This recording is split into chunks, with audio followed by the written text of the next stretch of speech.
this little video, we want to look at the connection of the belt.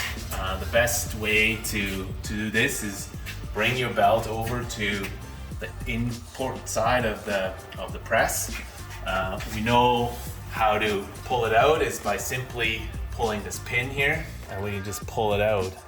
Now to put it back together, what we often see is that the pin is put in and this pin is just bent 90 degrees.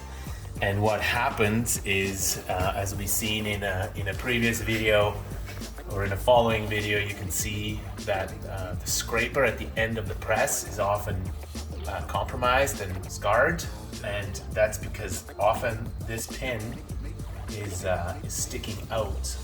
And so the best way to connect this belt is by pushing the pin in, bending this in a 180 degree manner, and then as we push it in, you can see here it actually goes back into the other side, into the lower side, and feeds in between the teeth. And if you do it properly, it doesn't take much, and all you have to do is just push it in all the way, and that will stay like this.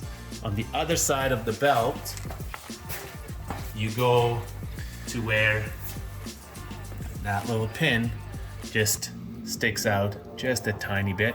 It doesn't go outside of the belt, it just goes to the last tooth of the zipper, and that's about it.